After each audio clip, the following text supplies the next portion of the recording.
الحمدللہ رب العالمین الصلاۃ والسلام علیکہ یا رسول الکریم اما بعد فاعوذ باللہ من الشیطان الرجیم بسم اللہ الرحمن الرحیم۔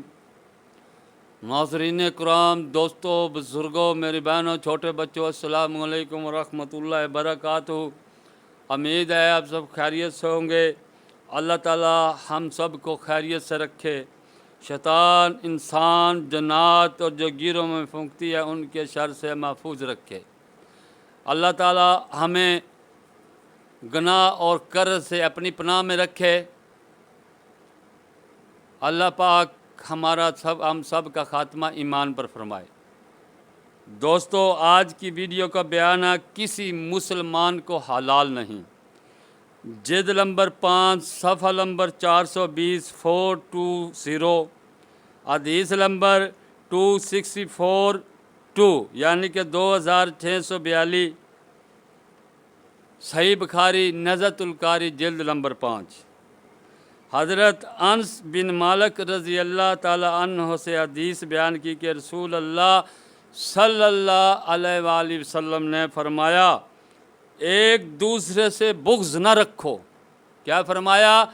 ایک دوسرے سے بغض نہ رکھو، ایک دوسرے سے حسد نہ کرو، ایک دوسرے کو پیٹھ نہ دکھاؤ، اور اللہ کے بندوں بھائی بھائی بن کر رہو۔ کسی مسلمان کو یہ حلال نہیں کہ اپنے بھائی کو 3 دن سے زیادہ چھوڑے رہے، یعنی کہ 3 دن سے زیادہ ناراض رہے۔ یہ حدیث بیمار کا مفہوم یوں ہے کہ ایک دوسرے سے بغض نہ رکھو۔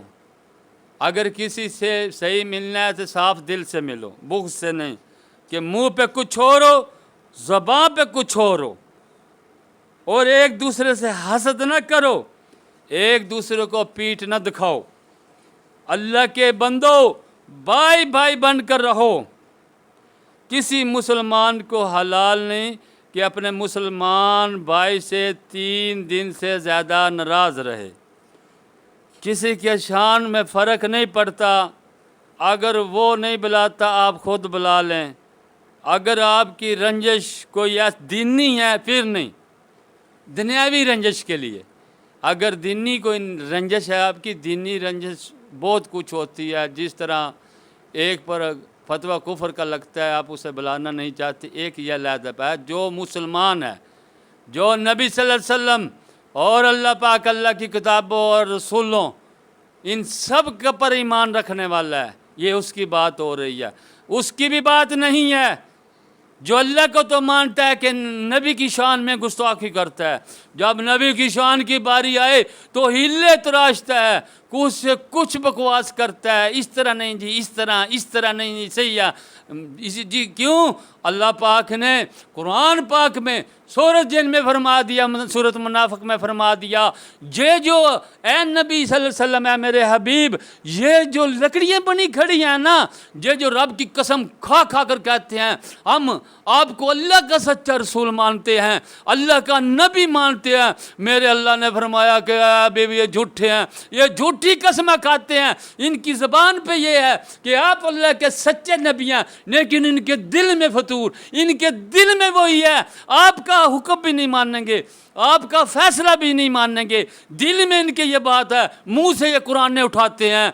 میرے حبیب، آپ کا چاہنے والا وہی ہے جو آپ کے فیصلے بھی سچے دل سے قبول کرے، اور آپ کا حکم اور آپ سے محبت، اپنے بیوی بچوں اور اپنے ماں باپ، اپنی دولت سے بھی بڑھ کے آپ سے محبت کرے، وہ ایمان والا شخص ہے۔ یہ ایمان والے نہیں ہیں، یہ جھوٹی قسمیں کھاتے ہیں۔ یہ دیکھیں، یہ مسلمان ہیں، یہ قسمیں کھا کھا کے کیا کہہ رہے ہیں کہ آپ اللہ کے سچے رسول ہیں، ہم آپ کو مانتے ہیں، ہم آپ پر ایمان لائے۔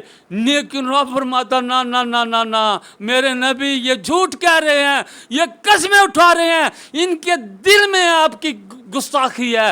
جب بھی یہ باہر جاتے ہیں آپ کو طنز کرتے ہیں، آپ کی جو شان ہے اس میں گستاخی کرتے ہیں۔ آپ ایسے نہیں، ایسے فیصلہ نہیں کرتے، پیسے ان کو دے دیں تو یہ راضی، اگر نہ دے تو آپ کو کہہ دیتے کہ انصاف نہیں کر رہے۔ یہ وہ بندے ہیں، بندہ حق کا لالی وہی ہے جو دل سے، جو منہ سے بات کرے وہ دل میں بھی ہو۔ اگر نبی صلی اللہ علیہ وسلم کا عاشق ہے، نبی صلی اللہ علیہ وسلم کو ماننے والا ہے، یہ اللہ تعالیٰ کا فرمان ہے، میں اپنے منہ سے نہیں کہہ رہا۔ اللہ پاک نے فرمایا اپنے بیوی، بچوں، ماں باپ، اپنی دولت سے بڑھ کر ایمان لانا ہے۔ جو آپ صلی اللہ علیہ وسلم فیصلہ کر دے، باویں وہ چاہے وہ کچھ بھی فیصلہ ہو، دل سے تسلیم کرنا ہے۔ دل سے اس کا کیا مقصد بنتا ہے؟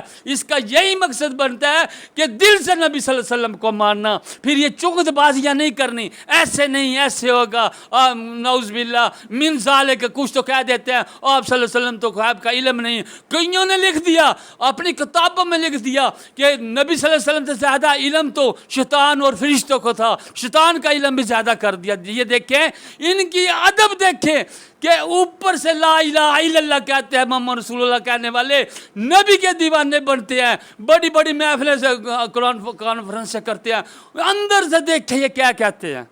اندر ان کا دیکھ لیں کہ نبی اوپر سے کچھ اندر سے کچھ، اس طرح نہیں جی۔ انہوں نے اپنی کتابوں میں شیطان کا علم زیادہ، ان کے بڑوں نے شیطان کا علم زیادہ بتا دیا۔ حالانکہ کچھ لوگ کہتے ہیں نبی صلی اللہ علیہ وسلم کو تو دوار کے پیچھے کا علم نہیں، حالانکہ حدیث 2714 میں صحیح بخاری نزلۃ القاری میں نبی صلی اللہ علیہ وسلم دوار کے پیچھے مجھے جہنم اور جنت دکھائی گئی، میں نے اس کا ملاحظہ کیا۔ کیا فرمایا نبی صلی اللہ علیہ وسلم نے اس حدیث میں کہ دوار کے پیچھے؟ پھر کون کہتا ہے کہ دوار کے پیچھے کا نبی صلی اللہ علیہ وسلم کو علم نہیں؟ نبی صلی اللہ علیہ وسلم خود فرما رہے کہ دوار کے پیچھے میں نے جنت اور دوزخ کو دیکھا۔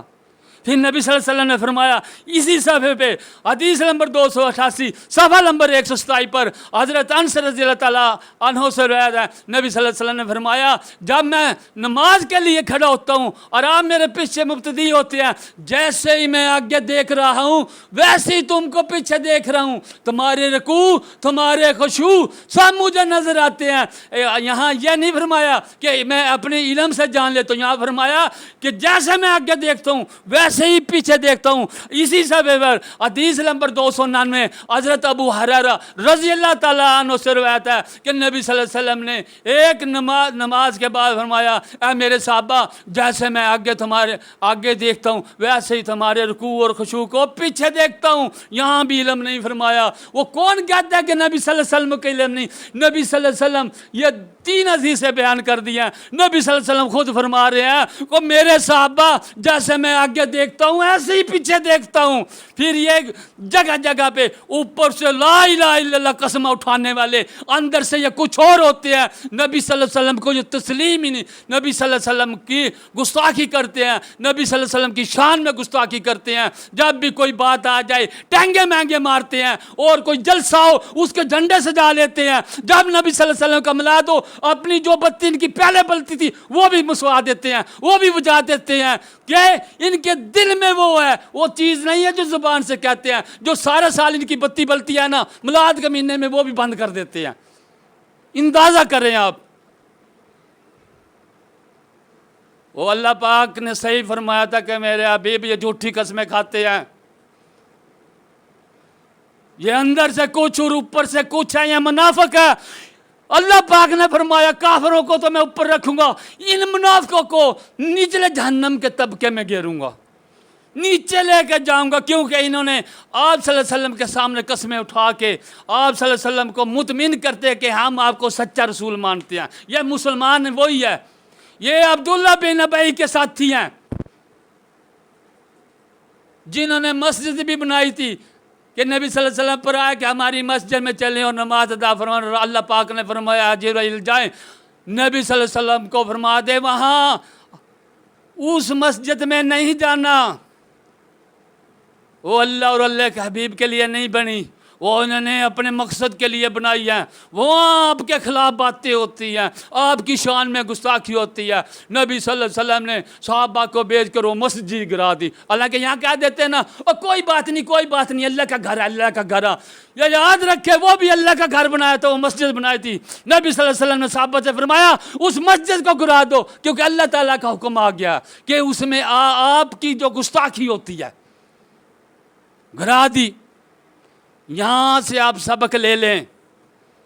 آپ کو منافق اور بغضی منافق تو نہیں ہے، بغضی بندہ جب آپ نبی صلی اللہ علیہ وسلم کی کوئی صحیح حدیث بیان کریں گے ان کے چہرے کالے پیلے پڑ جائیں گے اور وہ جو کہتے پھریں گے ضعیف ہے ضعیف ہے ضعیف ہے ضعیف ہے، اس پر دھیان نہ دے، ضعیف ہے ضعیف ہے، ایسے کہتے پھریں گے. السلام علیکم ورحمۃ اللہ وبرکاتہ.